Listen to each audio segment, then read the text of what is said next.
Morning, everybody. Thanks for joining us today at our event, Indigenous Solutions to Climate Collapse, as part of Toronto Climate Week. We're starting a little bit behind schedule, but that is all right. Personally, I'm learning to ease into things a little bit more. So I'm glad that folks got a chance to have some coffee, chat with the team a little. It's great to see some familiar faces here and excited to talk more with some of you afterward as well. So Sego Seguego, my name is Carole Monture. I am Mohawk Wolf Clan from Six Nations of the Grand River Territory, and I am the Education and Training Manager at Indigenous Climate Action. I've been with the team for about 4 years. And for those who are familiar with ICA, can I get a show of hands? How many of you have heard of Indigenous Climate Action before? Okay, that's great. And if you haven't, it's great to see you all here as well. And again, thank you for joining. But Indigenous Climate Action is a Indigenous-led climate justice organization. And we are this year celebrating our 10th year anniversary as an organization. And we really came out of grassroots movements, particularly in the Alberta tar sands, in response to a lack of visibility of our people in climate and environmental spaces, and the need to push forward action by our people and for our people. So we provide resources, tools, trainings, reports and publications for our people to highlight how our rights are a primary solution to climate change. And so we got approached by Toronto Climate Week to put together a panel. And I've been kind of thinking, again, like always, the intent and the purpose of it.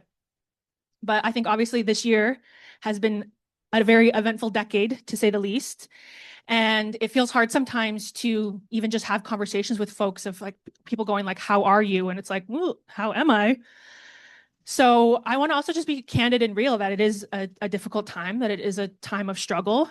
And we are, I think we're also, we know that we're sort of at the precipice of these changes. And so we put together some really amazing folks that I know are doing work at every level to address this. So we did have to pivot a little bit. We were going to have Shani Martin come and do a Thanksgiving address, or the words before all else. Shani is running late, the Toronto life story of living in Toronto. So she'll be here to do the closing, but she's not going to do the opening. And the purpose of that we do as Haudenosaunee people it's greetings to the natural world and giving thanks to creation. And the purpose of it is to bring our minds together as one. And as a Haudenosaunee person, I always want to start gatherings in that way, bring together to get collectively, especially in a city like Toronto, where I grew up in, is a city where I think there's a lot of erasure of Indigenous people and Indigenous presence on this land. And our people have used this place as a trade center for thousands of years. And I think at events like this, it's important to have Indigenous people present and pushing forward what we do. So I'm going to pass off to each of our panelists. So we have Eve Saint, Giselle Honoka, and Angèle Aluk. And so I'll pass over to you, Eve, just to introduce yourself, your name, your nation, and any sort of organizations or areas of work. Thank you. Hello, everyone. My name is Eve Saint. I am Wet'suwet'en on my father's side, and I am Muskegowuk on my mother's side, under Attawabasket First Nation, and I am a Wet'suwet'en land defender. I was arrested February 7th, 2020, which helped spark the Shutdown Canada movement. And I am a financial divestment campaigner for Get 'em Done Checkpoint, which we pressure investors, especially with the Coastal GasLink pipeline, to divest. And I am co-founder of Eighth Fire Rising, which is an Indigenous-led network of Indigenous land defenders, impacted communities by the passing of the recent legislation bills that have passed last year in June, Bill C5, Bill 5, all across Turtle Island, so-called Canada. And yes, standing up against projects of national interest. Thank you. Thanks, Eve. And I'll pass off to my Mohawk relative, Giselle. Sego Sebo Guego, Giselle ni Yungat, Soshuego ni Duogenu, Scarborough Gideron. Hello everyone, my name's Giselle. I'm from Six Nations Grand River. I'm Two-Spirit. I use they, them pronouns. What else do I do? That was really impressive at resume. I'm an undergrad student currently pursuing medical science, trying to get into medicine. And in order to do that, I honestly believe I need to work with the land and with our community first before going into that. So I'm taking my sweet time to finish my undergrad to do so. I work in multiple different community gardens throughout the GTA, Scarborough, downtown, and I've supported out in Etobicoke, um, all Indigenous led. And what else have I done? I'm also running this Ganyakeha study group. So anyone who are language learners in Ganyakeha are welcome to come by. They're every Wednesday at Wild Seed Center, 5 to 8. I also run beading circles, and my main thing is I run around community in the GTA, just supporting wherever I can, and I just find myself in different spaces. I found myself in the Kill Bill 5 space. I found myself before in the People's Circle for Palestine a few years back. And prior to that, I was living out in Alberta during Black Lives Matter, as well as when the residential school on Markgrave number came out as well. There's a lot of things going on in Alberta, running around and doing when I was in high school and junior high. And so I've never stopped my whole life trying to support where I can, and just figuring out my grounding. But yeah, that's a little bit about me. Thanks, Giselle. And I'll pass over to Angèle. Hi. I just want to say, as a Cree person, we say Giam. It's okay if you're taking your time doing these things. And in our culture, at your age, you should be living the good life and the fast life and discovering all these things. So thank you for doing that. Yeah. Danse, Angela Sisekasaya Nia Oche Mistas Nia Sinuag. Gedinanaskim Denau Anot. My name is Angela Look. Gabirotig Uta. My name is Angela Alok. I'm from Big Stone Cree Nation in Treaty 8 territory. I thank you all for being here today. I grew up on reserve, running around barefoot, following my brothers. So I don't know how to introduce myself because I'm an academic. I could go on. I'm an associate professor in the School of Gender, Sexuality, and Women's Studies. I am the director for the Center of Indigenous Knowledges and Languages. I was a co-author on the book, The End of This World, Climate Justice for So-Called Canada. And I have also been leading a project through York called the Indigenous Climate Leadership and Self-Determined Futures. But the way I came into this work was actually kind of interesting. So I'm a sociologist, and I love to study gender, and I love to study labor studies. So I did my dissertation on looking at the impact, the choices people from my home community made in school and work. And surprise, surprise, it was very gendered. Our labor force is very racialized in Alberta, and it's very much impacted and influenced by the oil industry. So then I started writing about the political economy and the power of oil. And then I understood the world that I came from. It took me a while to get there. And then I got involved with ICA and other organizations doing this work. And so I look at everything from, as a sociologist, from like a gendered labor class lens, but also as an Indigenous person who grew up in my home community, speaking my language, surrounded by, a big family. Yeah, so that's who I am and why I do this work. Yeah, thank you. Thank you, Angèle, and thank you to all of our panelists. And I'm lucky to meet all of you folks through work at ICA and other sort of climate justice work. But I think I always want to point out that this is a panel comprised of women and Two-Spirit people, and it's really us that leads this work. and even just like listening to you, Giselle, and all of you really, of the different kinds of work that happens. And again, just wanted to highlight that our people are doing this at every level. So I'm going to direct this question to each of you first. But, like I was alluding to earlier, we're in a pretty intense political moment right now.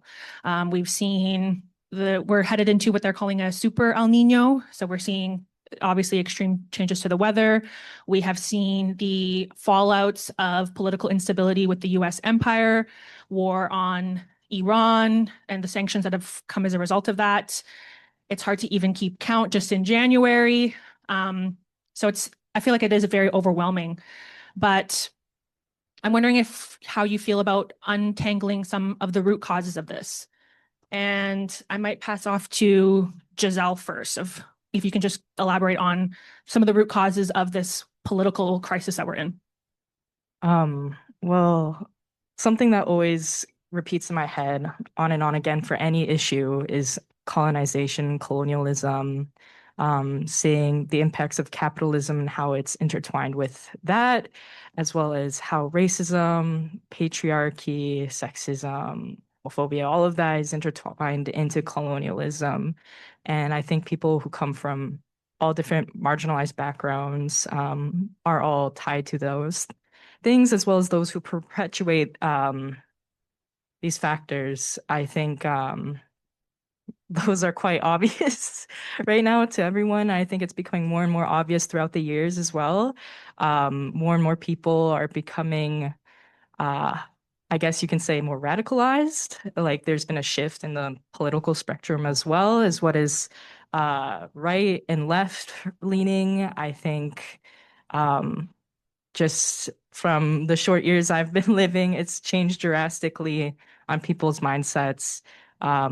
And it probably happened to every single one of us throughout these generations, but that's just something I've witnessed how more intensive it feels as I grew older, as well as I also forgot to mention I've counseled for Indigenous youth. I've also coached hockey, volleyball, and soccer.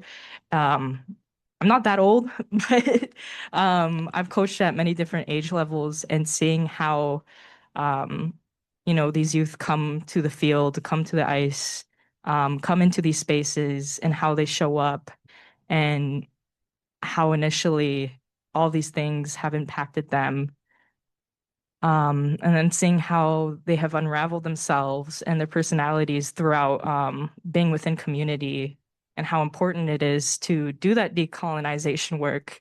I think that is like integral to undoing climate action. I think a lot of people view climate change as like specifically between animals, the waterways, the land, but they forget the people as well. I think we are now finally turning more towards and viewing, and not more, turning more towards, but taking Indigenous voices more serious, which is good, but also why is it taking so long? I don't know if that answered the question, but No, that was great. Thank you, Giselle.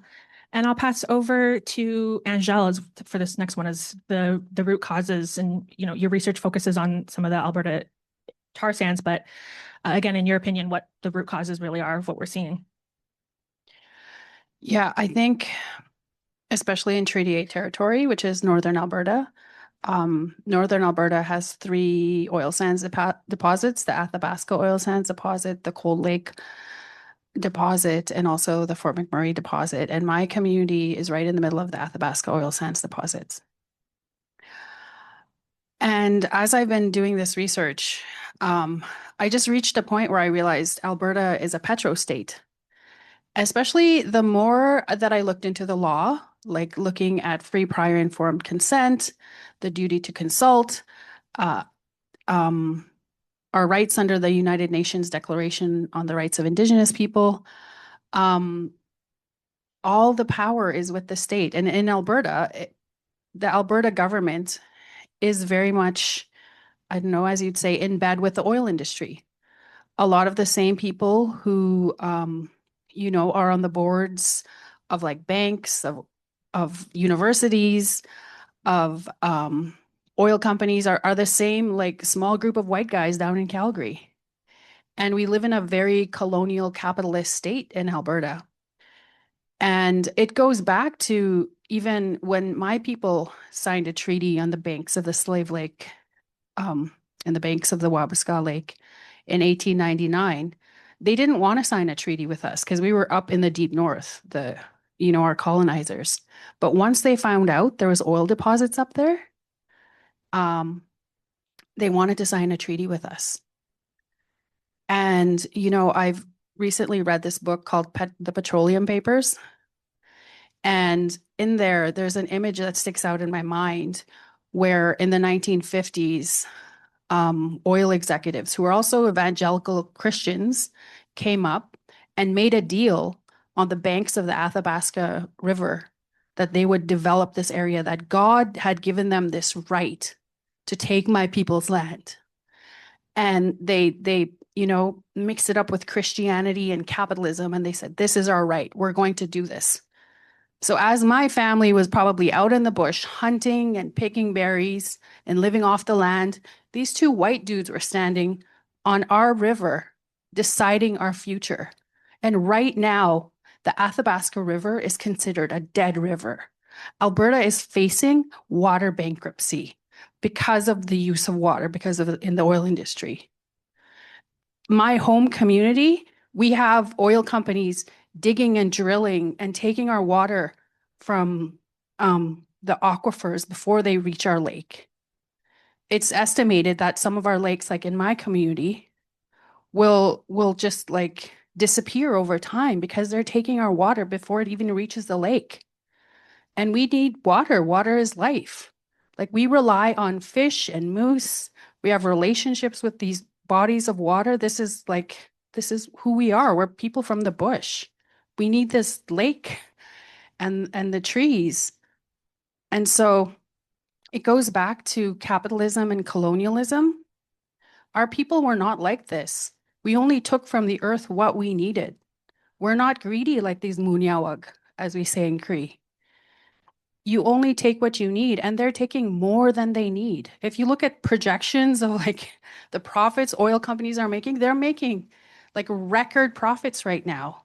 And they're projected to continue drilling and taking more than they need while destroying our water systems. And right now, Alberta is facing this issue of separatism. And I was so proud in March to be at the Keepers of the Waters conference, where our chiefs, our grand chiefs from Treaty 6, Treaty 7, and Treaty 8 stood up and said, no, we are speaking against this now. You're not taking our land, you're destroying our water systems, and you would be violating our treaties with the Crown if you went ahead with this separatism talk. And the irony is, they like to say, the Alberta government has, under the Kenney government, they said that environmental organizations, especially Indigenous environmental organizations, were like influenced by foreign folks. But really what's happening right now is like foreign people, the USA is now influencing Alberta to separate. It's so ironic. Like the propaganda machine in Alberta is insane. And but I'm so proud of like Albertans right now that are speaking out. And it's not who you think it would be. Like we thought it would be the NDP, but it's like country music singers, community members, MLAs that are like now retired. They're all working together against this because it violates our treaty, and they're trying to build AI data centers now. We're already water bankrupt, and they want to take the little bit of water that we have left. What's stuggats, as we say in Cree? Oh my gosh, that's crazy. Wachuta, they're crazy. That's it. Thank you for that. I'm getting all fired up. Yeah, I think you hit on so many things that I think about all the time. I think especially that the history of this country is one of resource extraction. My coworker Willow and I talk about Canada as just 3 corporations in a trench coat pretending to be a country, and servitude to the US. And the laws protect the interests of industry. And so even trying to assert Indigenous rights through international frameworks like the UN UNDRIP it's hard within the framework of Canada, I think, especially coming up against all of this national idea that Canada is such a polite country and our free healthcare and we're not like the US, but it's such a thin veneer. So thank you for that. And I'll pass over to Eve as well for some of the root causes of this crisis we're in. Yes. So the fellow panelists have really spoke well on a lot of the root causes. I think, just seeing the landscape now, and also just thinking about like white supremacy is really big and rampant right now. And also like just recently I've been thinking about like people being removed from their lands, and also like Angel touched on this as well, as that Indigenous people believe that the land has spirit and the water has spirit, everything has a spirit.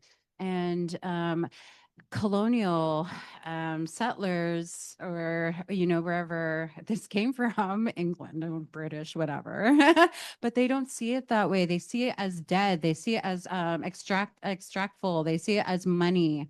And so just seeing those two worlds, like for one, white supremacy really values capitalism. They really value like resource extraction, making money, individualism, like you have to make it on your own. But Indigenous people were very relational, and we're very like community minded, and we really do care for the land. I think a lot of Indigenous land defenders really carry that in their heart, and not even land defenders too as well. Like a lot of our community folks really feel that too. And so I just, seeing how cut off some of these like pedo billionaires are, and like they're just so cut off from spirit, they're cut off from their emotions, and they actually really condition their children. Even the racism, you can see it, you can see like the emptiness behind their eyes. It's just there's no spirit, there's no compassion, there's no love there. And I just like, it hurts, because it's like, oh, you can tell children 2-3 years old being racist, like, because I have a little daughter and she wants to play with other little children, but like some of the like white kids, they just look at her like she's like a monster or something like that. She just wants to play. And then we go to another park that is like in like a Black community, and everyone around is just like going, thinking she's a doll and wants to play with her. And I'm just like, whoa. I go, wow, they're learning this from a very young age. And it's just very concerning. So I think being cut off from spirit, and your homelands too as well, and your lineage, and I think that really plays a lot. Yeah, thank you, Eve. I think that hit on something that I think about a lot, is that disconnection from each other, from the land, from creation as a whole. And I think this leads to a number of things that show up with what you all touched on, is that we have to understand really what the root causes of climate change are if we want to address it in any kind of meaningful way. And otherwise, it's just a continuation of the status quo. And I feel like oftentimes in environmental movements, there's so many people who can envision a world that's zero waste and run on renewable energy, but they can't think of one with Indigenous self-determination and land back. And it's important to, again, I think as Indigenous peoples, we have that blueprint for a balanced existence on Mother Earth in relationship with each other. And it's, again, because we've been detached from those lifeways, that is also part of what causes climate change as well, is that we aren't on our lands in the way that we're meant to. We're not taking care of them. We're not taking care of Mother Earth. And we also, I think oftentimes there's this, we call it carbon reductionism, where an approach to addressing climate change is just in reducing emissions. So how can we reduce emissions by, they're not reducing emissions, but 20, 30, 40%. But again, it's not we can reduce emissions and continue to have this carceral world and capitalism and colonialism, and we have to think beyond that. So thank you all for your contribution. Could I just add Oh, a please. few more comments? Sorry, I was practicing what to say and then I completely forgot and now I remember. My apologies. And I think Eve and Angela brought it up about extraction. That was like one of the key points in my head that I was repeating before this panel. And how this extractionist ideology can be seen not just within capitalism, but even other forms of e-commerce, a lot of different forms of social groups and communist groups that I'm seeing throughout the GTA have this ideology of extracting from the land. And there is this disconnect that folks have mentioned, the panelists have mentioned about identity and how there's a constant push to rip us from our own homelands, from our territories, from our waterways, from our culture, and how white supremacy, I believe, is like a very easy example of this and how it perpetuates this because white supremacy is not even about like an identity or who you are. Race is a construct, a social construct, but it's very important to the different powers at play. And I think a lot of people forget, a lot of people identify with being white because it's important to identify your privileges and how that perpetuates and forces itself onto other people's. But I think it's also important to understand your roots, not just for white people, but everybody, because white supremacy is connected to imperialism. But even prior to the colonial states from Britain or colonies from Britain, there was imperialism throughout other parts of the globe, including especially Africa. And a lot of people forget to mention about West Asian colonization on Africans and Black peoples and how all of this is intertwined and has meshed itself into white supremacy and how we're seeing it to this day be played out. And I think we really need to question what our identities are and be a lot more stable and solid on what indigeneity means to you and what your roots are. Instead of reaching out to others, we all need to work personally into ourselves and our families and everyone around us and question who are we? Because we are not just, people who migrated to Canada or the US. You were a lineage prior to that. Your peoples came from elsewhere. What happened? And this is the work that Indigenous peoples here on Turtle Island, FNIM people constantly have to do to reconnect people who have been scooped and been part of residential schools, my own family having to go through that process. And it makes me question, why is it just Indigenous peoples reconnecting? Why isn't it every single person here reconnecting to their own culture? And that's what I find decolonizing is also that work. And I just wanted to mention that. Thank you for that, Giselle. Yeah, I think you hit on things that are so important and things that I think about a lot in our community is just what has been inflicted on us and the healing that we have to do within our communities. And I think, again, this system is so harmful and dysfunctional on every level of obviously the impacts to the earth, but also on human beings as a whole. And that living out of balance does have very serious consequences on our physical, emotional, and spiritual health. But Giselle, while I have you here, actually, my next question was for you as well. Is to go into depth specifically on some of the youth experiences is how are young people in particular is a very vulnerable group. I think you're not a child, but children are an oppressed group under capitalism. And I'll be 30 in August, so as a former young person, I think it's something that I think about a lot is how I think it's in our cultures and our ways, you're always taught to refer to the respective elders and the knowledge and wisdom that they have. And oftentimes it's not a two-way street for people wherein youth are going to save the world, youth are the future, but then people are often very diminished or patronized or talked down to. And so how are young people and Indigenous people in particular affected by this situation and maybe some remedies?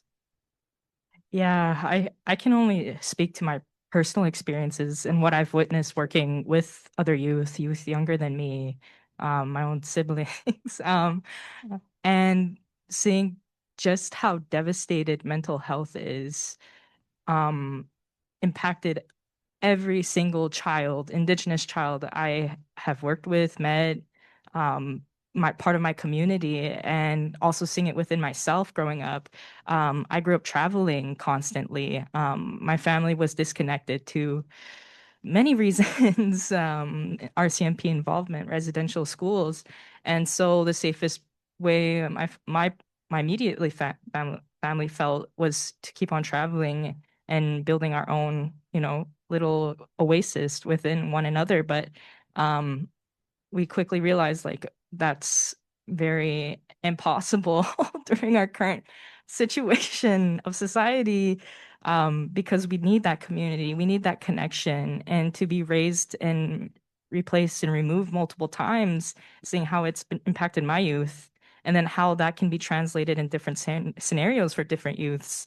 Because reservations weren't our original territories, and people growing up on res, like, yes, it's important um to acknowledge whether you're urban or res because there's different experiences on that. But people who grew up on res, I find that are directly facing a lot of colonization, even if they're within community. And then people who are outside of that are facing it in different ways.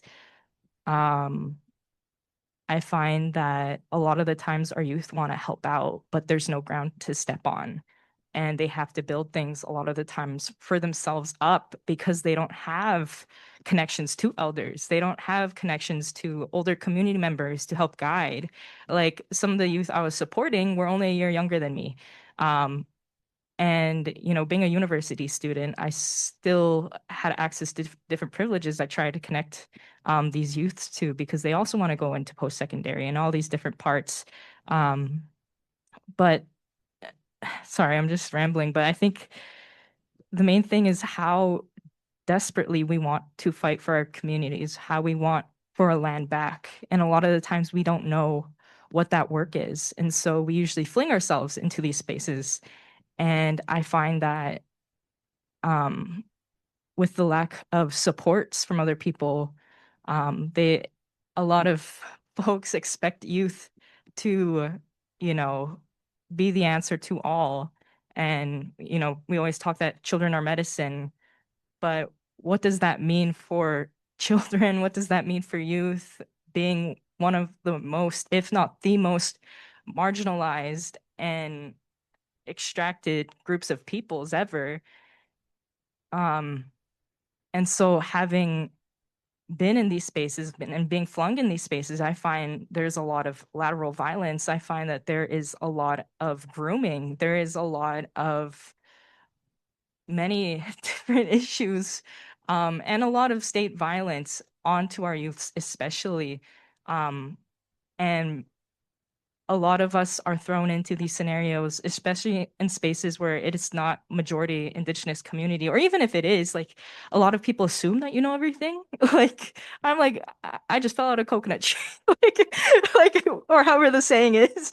Like I really, This is your first time living too? yes, it's my first time living, although a few of my friends have said they've lived many lifetimes prior.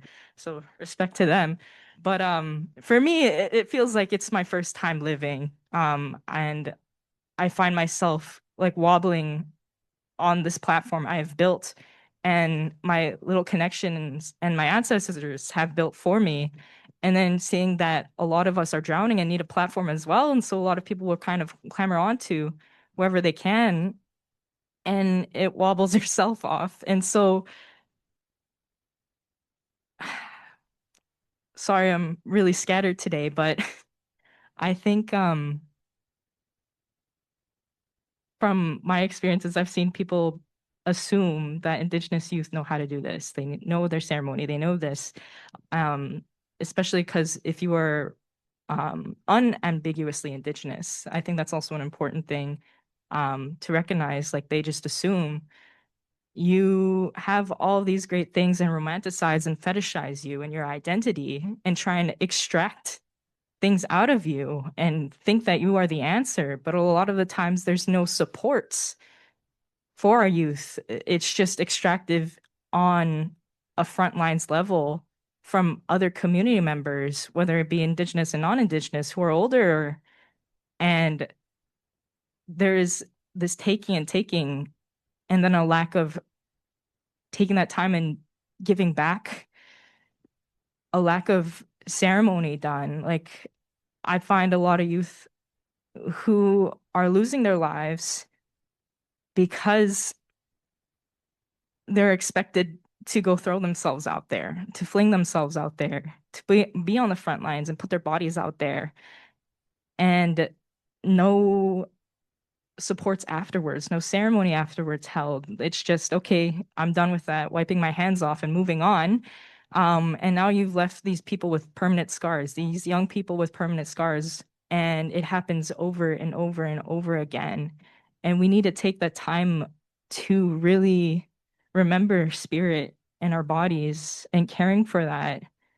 And we do need to look out for our youth and ask, like, hey, like, do you know about this? What's your culture? What's your background? Because being in Toronto, everyone's different nations. And so a lot of the youth I speak to aren't connected to that. They don't know. And so they get this pan-Indigenous idea of an Indigenous identity and how dangerous that could be. Whereas at the same time, how important it is to be within Indigenous community, because sometimes people are not on their territory. And so the only support they can get are from people on the territory who are part of these lands. And it is important to lift up these people, but yeah, it's not happening. I'm sorry, I can't get to my point, but I just can't. It's just a constant issue of Indigenous youth expecting to know what to do, to know their ceremonies and other things, even by community. And when we don't, it is thrown to the wayside. We are thrown to our wayside. And so it's just a constant cry for help I'm seeing from multiple people, even myself, where we need to refocus and open spaces up to our community members. And by community members, I mean all community members, those who are suffering addictions and other forms, those people you might deem like not, respectable. And we need to get rid of this idea of respectability politics, especially for Indigenous youth. Yeah, sorry. I just threw out Don't a say bunch of sorry. stuff there. I don't know if that made sense. No, don't say sorry. That was great. Thank you for the coconut tree comment. I'm sorry. I'm just still having a moment. But I think you again, I just want to thank you for your like what you were sharing and things that I think about a lot as I move into a more transition phase in my life where I'm very lucky to have a very stable job at ICA. But I know when I was in my early 20s and living in Hamilton and going to McMaster, how much I struggled. And, in movement spaces a lot or in our communities, it's always youth are the future, youth are the future, youth are going to save the world. And I think that is such a big burden to place when people are not doing that work within ourselves. And that has to be on an intergenerational level of providing encouragement and support and sharing. And again, these like kindness and compassion are meant to be cultural values that we have. And having compassion for everyone is something that's more actionable to me than empathy, where you're a feeling for people, where your compassion is recognizing another person's suffering and wanting to do something for it. And I think it's an important practice within a climate change world in these crises of having compassion for yourself and for others as well, and just giving that grace. So I want to thank you again for that. We're going to pivot a little bit, but again, all these things are so interrelated. But Eve, in your intro, you mentioned some of your work as a land defender and a financial divestment organizer. But can you describe a little bit the importance of frontline resistance to extractive industries? And I think that sort of movement work is something that young people are heavily involved at, as well as young people are always the catalysts of movements and pushing for change. So again, just some of the importance of land defense. Yeah, absolutely. I really, it's hard. It's not easy to know to go, especially if the territory is not accessible to you. So my dad's territory is in the interior of so-called British Columbia, where the territory is being protected is you have to access it through a service road, a forestry service road. And so you would need, access like a car, etc., money So it's not as accessible. And especially with having to live in today's society, you need a job, you need a roof over your head, etc. I had to make the difficult decision to leave my schooling. As in my 4th year of theater school, I had to leave my apartment. I had to leave my sick auntie who is on her deathbed. I had to leave my partner at the time. I had to make all these hard decisions. And you're going to go into a militarized raid where you have 100 militarized RCMP, coming for you. But also, that, also you're in the elements, right? You got to block the access way. Also, you have to kick out industry and block the access way. You have to be very organized. You have to be, you have to really have composure too, as well, because, some folks couldn't really handle it. Some folks had post-traumatic stress disorder, also from other countries too, as well. So you have to really think about safety of others and try to keep each other safe. It was really beautiful because during that time we had 31 days land back. And that way we could actually truly see what true sovereignty was and moving freely on your lands and territories. And that was beautiful.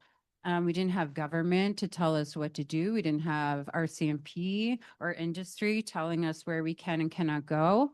And you really felt even the animals, because we have wolves out there, we have wolverines, coyotes, not coyotes, yeah, coyotes, no, I don't know, anyway, cougars, that's what I was thinking about, cougars or mountain lions, mountain goats. And you think like, whoa, right? You think you're going to be attacked because you got to bring supplies for like kilometers up these hills, over these logs, in the snow. And I remember doing supply run one night, and I'm like, it's pitch black. You're using a flashlight. You're, hauling gas in a sled. And I was like, oh, I go, what if I'm gonna get like attacked by wolves or something?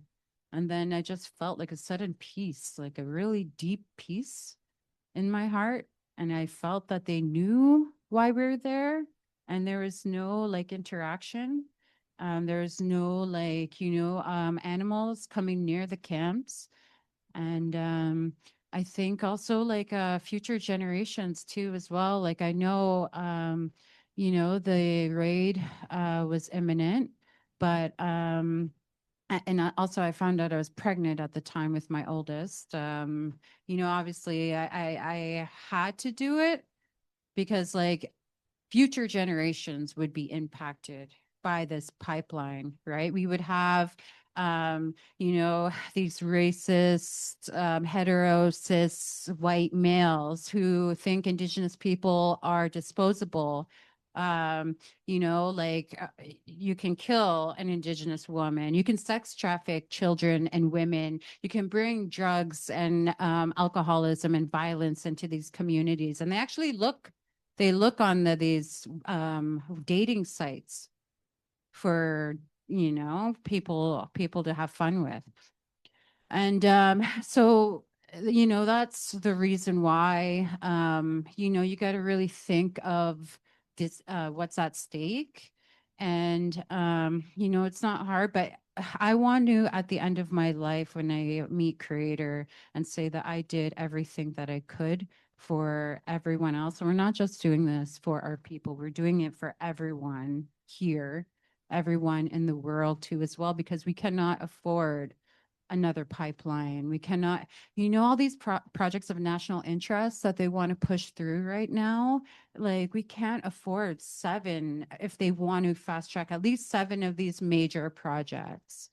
There's already wildfires starting up in Treaty 9 in Penawak. That's way north of Attawabasket, and it's happening now. So,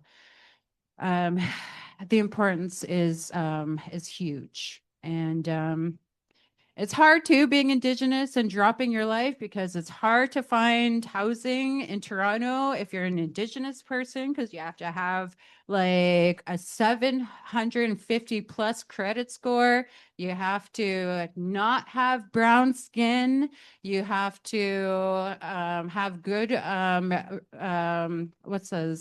recommendations or whatever. Hard to find a job, etc. So if I can do it, other folks can do it too. So we do need more folks to stand up, but you will be rewarded. The ancestors will know, your spirit helpers will know too as well. So you will, it's a good feeling. Thank you for that, Eve. And again, you hit on things that are so important. And when I first started working at ICA, it was 2021, and some of our team had gone to COP26 in Glasgow. And Canada makes these big declarations on this international stage of being a leader in climate action and being such a friendly state to Indigenous peoples. And then there was that major flooding that disconnected Vancouver Island from the mainland, the atmospheric river. And then around the same time is when they sent in the RCMP, the militarized, they've renamed it, but it was the Community Industry Response Group.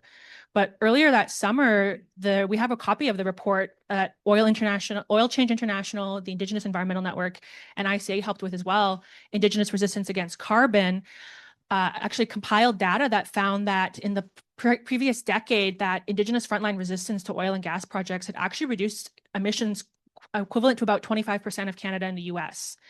And so our land defense is a climate solution, and it's sometimes maybe hard for people to understand why they're doing that, and it's something that's so heavily criminalized.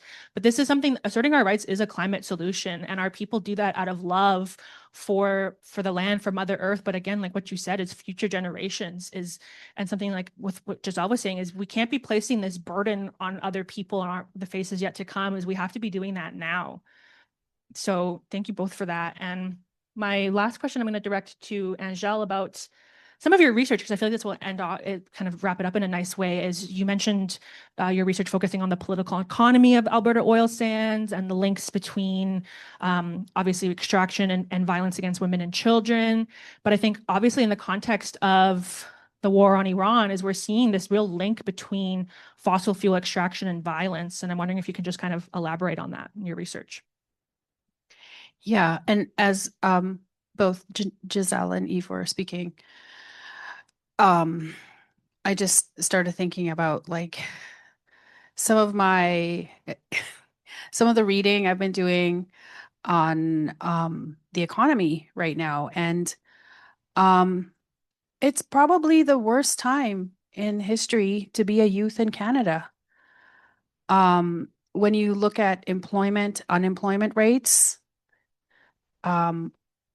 especially for youth, and especially for Indigenous youth and Black youth, high unemployment rates, like 2-digit unemployment rates. I'm trying to remember the number right now. In one of our reports, we found that there was like a 30% unemployment rate of like Black youth in Canada that I worked on with a CCPA a few years ago. Housing is inaccessible in Toronto. Housing's inaccessible on reserve. And healthcare and education are increasingly becoming inaccessible as they become privatized by Doug Ford and Danielle Smith, as they cut our rights to education. So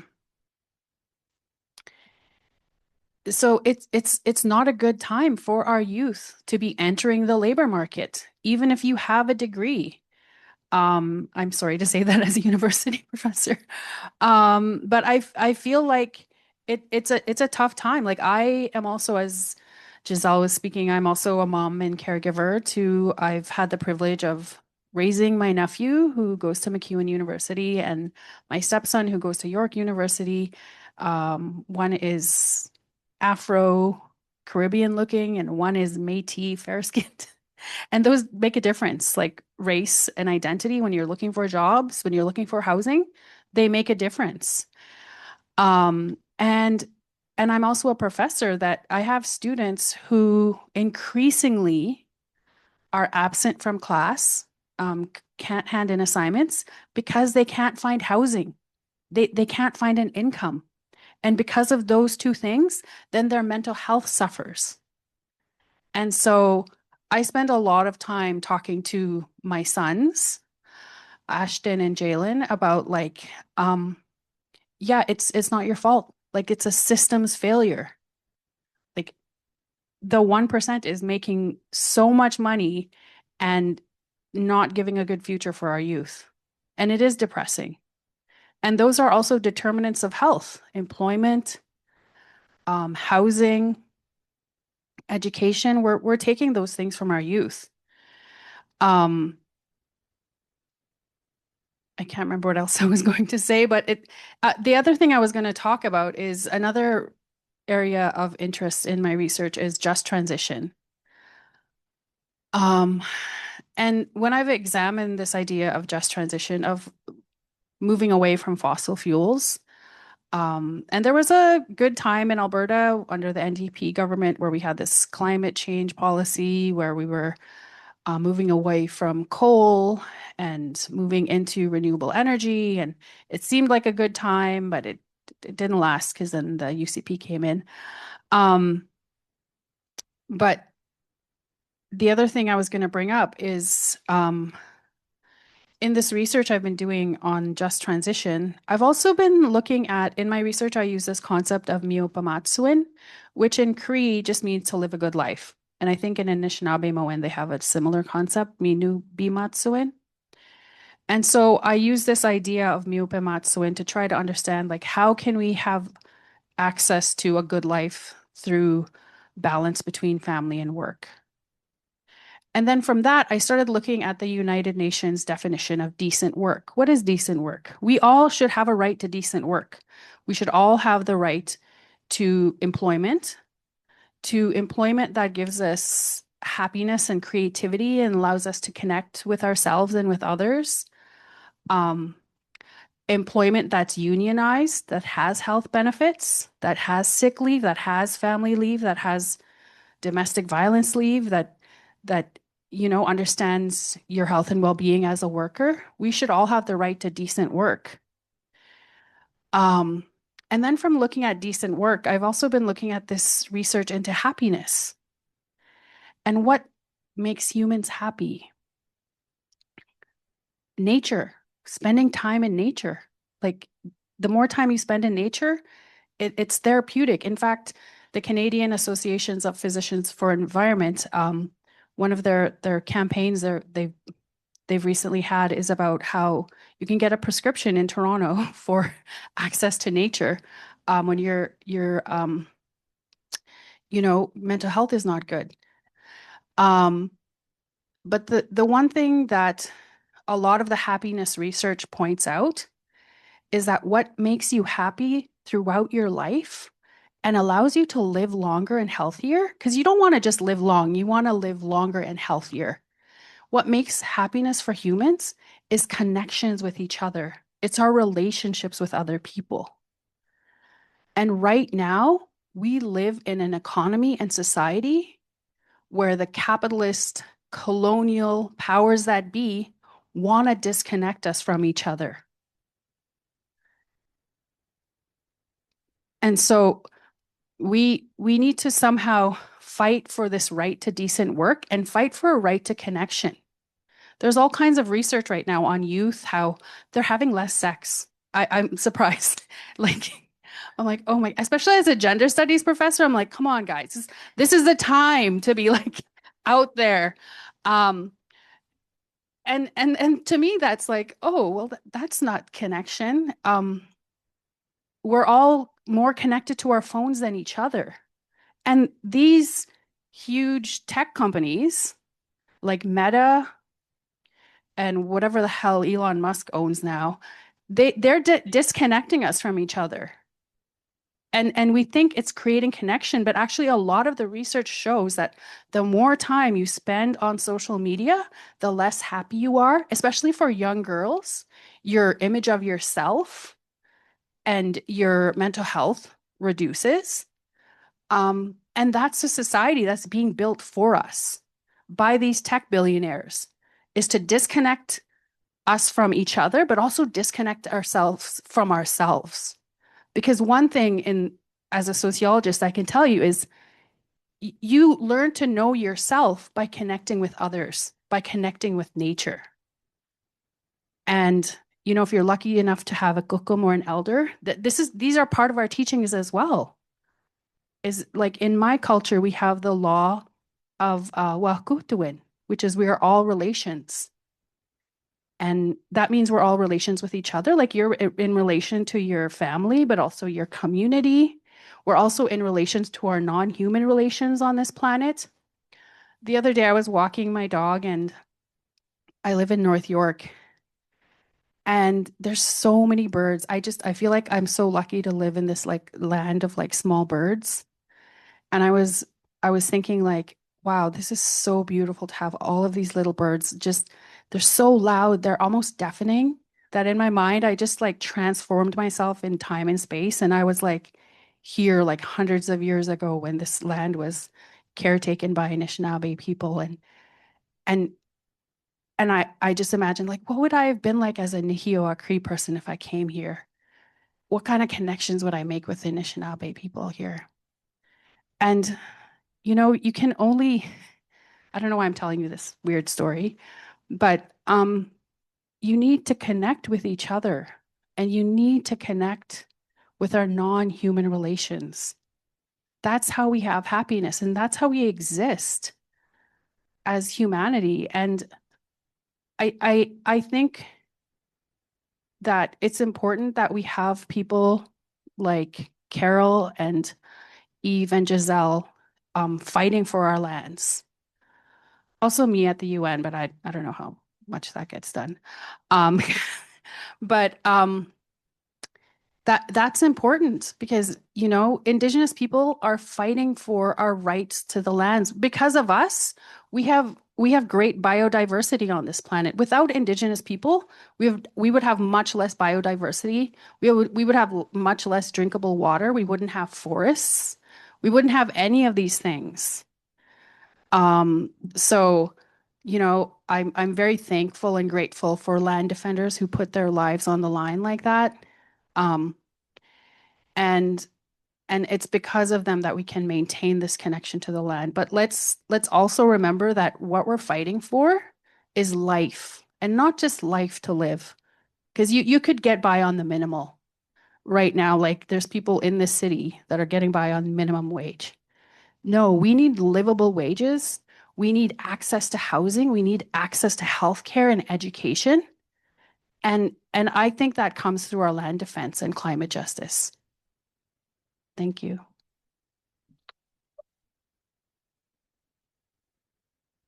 Thank you so much for that, Angele, and everybody. And I'm just writing down some of what you're all saying. It's just things to think on further. And we started about 15 after, so I think we're kind of winding down the last sort of half hour, and I have two more questions. And I had originally provided solutions to climate change because I feel like you've all given a really great overview of how we got here and how it's showing up. But I feel like this thing that that's come up in the conversation has been disconnection. So instead of solutions, I feel like maybe we can go in further on ways that we can combat that disconnection that we have to each other. So it's okay if you need a little bit of time to think, but how can we connect with each other more, with the natural world as well? But also I think it is ourselves in a way that's like maybe not related entirely to the question you made about young people having less sex, but in this world where it's so hard to have your needs met. And I'm somebody, like I do be on that phone, I scroll, but I know I don't feel good when I do that. So if you need a little bit of time, that's okay. But I think that for myself, some of the times in my life that I can think recently where I've felt the best have been when I've been on the land. So there was a year that I started off in January doing high tanning over 5 days. And we were there from, 8:30 until like the sun went down. And it's hard work, but I've just getting to laugh and eat and be with people. I went home at the end of the day and I just felt so good. And actually, when we finished it, I went home and I cried because I was like, this is how we're meant to be all the time. And I got to get back into work and I got to do my laundry and I need to clean my room, like just getting back into that rat race. But how can we connect more as a solution to climate change? Eve, you want to start it off? Yeah, I think we really have to just going on what Angel was talking about connection. We really do have to get uncomfortable and talk with each other and be with each other, and like especially being in this part of Turtle Island, being in solidarity with Indigenous people, because it is industry that pushes through our territories. And there may be a time where a nation will do a call to action. And especially with right now, with the government who should be thinking of the betterment of humanity, of its citizens, it's not. They are taking rights by rights. Almost, it seems weekly now. It seems weekly a new bill is being put forward or being passed through that is taking away our rights, especially around industry. I even seen a recent one where they're trying to stop labor from striking. And another one, Bill C-22, where they can look at your phone without a warrant and look at the past year and it can get all that information. So we're just getting more and more into fascism. And so, there's going to be a time where we really do have to push back, and connecting and being in solidarity with each other, and different movements too as well. We can. Well, like with Shutdown Canada, the government would not sit down with hereditary leadership. It took everyone to stand up and shut it down for the government to come to the table to hereditary leadership. But then, of course, COVID happened. And anyways, but we saw how successful that was with everyone standing up, and we may have to get there again. Yeah, thank you for that. I think that's something, that point of it took that push of people power to make that happen. And I think that, Angel, some of what you were saying of people needing very basic things, housing, healthcare, education, meaningful work. I think these are things that are actually so simple, and yet the political machine is one that focuses on entertaining or making further money and not actually governing. And so I think that, again, they're meant to serve us. So I think even I'm not one for partisan politics, just as a Haudenosaunee person, but I think, again, there's ways to push forward and assert that on every level. So thank you for that. Giselle, do you have something you want to highlight on ways of combating disconnection, particularly in a city like Toronto, it can be a really hard place to live? Yeah, like personally, I'm able-bodied, not mentally though, but physically, I'm able to run around. Like I live out in Scarborough, over an hour transit to here downtown, and I work downtown. I do everything mainly downtown, but also some things in Scarborough on the East End. Um, Shout out Children's Peace Theater, and I just I think a lot of people don't know where to look. How I started, because I started traveling. And so when I moved here to Toronto, I'm like, where are my family members? Where's the Indigenous community? Who can I go to? So I've just been going consistently, going to community events, showing up to a lot of things over and over. And this was after like a huge shutdown of my mental health. Um, because of COVID, what happened in 2019 as well. Um, Also about like global politics and what's happening to Palestinians and seeing that over. And then as well as in Africa, what's happening in Congo and Sudan, like all these things hitting me, and I felt so alone. And like this was just a personal thing I can't really talk to anyone about until I started going to places and people are just talking about it. I'm like, what the heck, where were you? And so um realizing how important these community spaces are and how important it is to make them accessible to folks. I also want people, especially parents, to ask the question, like, why are kids constantly on their phone? Why are they constantly relying on this source? How can we make access to these community events, spaces, leadership, guidance, elders, and cultural spaces accessible to our youths? And not having the money wall up there. And also like for our disabled community too, making that accessible for them. Because my younger sister, she plays high level volleyball and she's really good at it. And she's moving into post-secondary and she has to give that up because she wasn't scouted because she was shorter than everyone, but she's really good. Like she's a really good setter. I think it's their loss. But seeing how that's impacting her and how she's disconnected to her volleyball community and now has to play around in university to find a new connection.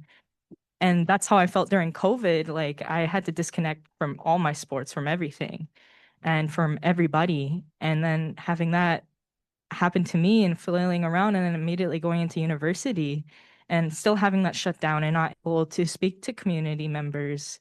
And other people was very difficult. But what got me out of that slump was talking to community, was taking action and going into frontline spaces, even um, being able to feel like something is actually getting done. And then making mistakes, fumbling around, and then regrouping. And having that time to regroup is so important too.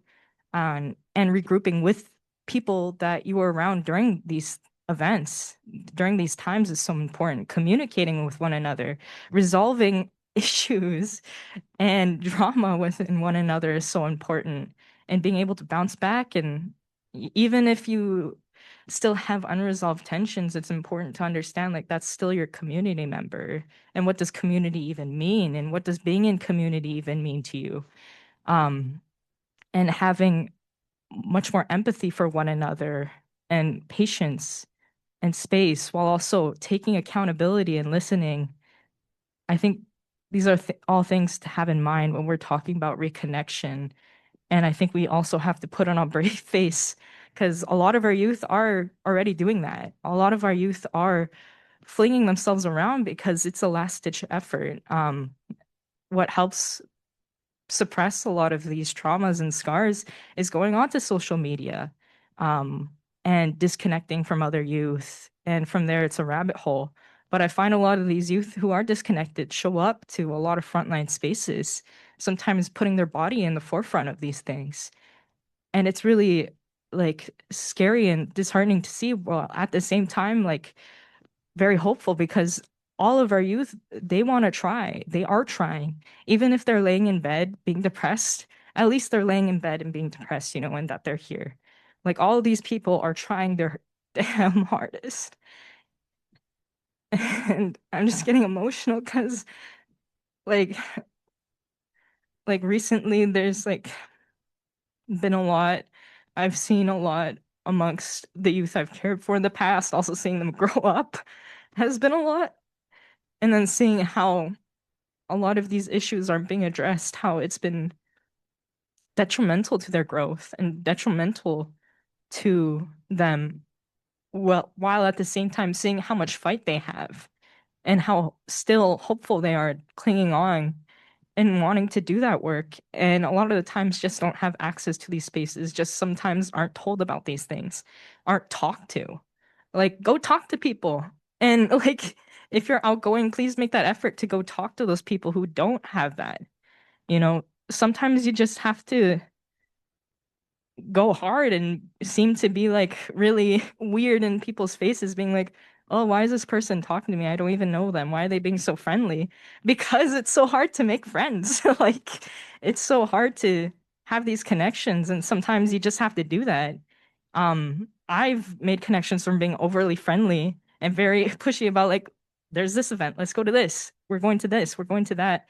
We just need to start encouraging one another to going out to these things. Friends that you don't think are political, go invite them to these political spaces and actions. And sometimes they'll realize like, oh, a lot of these issues happening in my family and my personal life are connected directly to these things.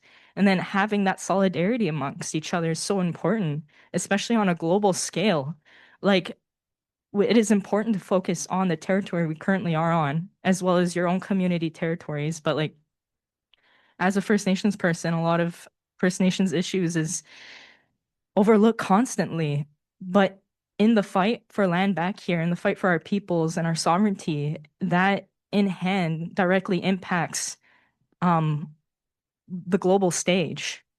That's why they're so scared of us. And I think as Indigenous people here, connecting to other Indigenous people across Turtle Island, down south to the Condor, and further east, um, is what is really scary for these colonial powers, for that 1%. Um, I think that's just also a solution to climate action as well, is just being aggressive in your connection and connecting to people and not giving that up, and also having that empathy in your mind. Hope that made sense.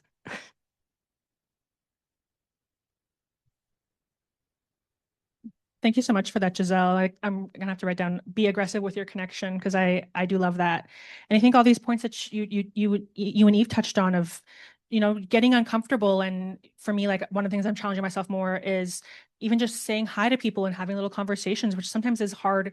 I'm a little shy, I have anxiety, but of just like that, some of those little interactions with people are sometimes can turn your whole day around, and I think also obviously got emotional in that, but I think that's something that's also so important within this work is letting yourself have that. I think in this patriarchal culture, it's seen as a strength to not be emotional, or you're seen as objective. But that I think our emotions are our strongest teachers and they're our strengths.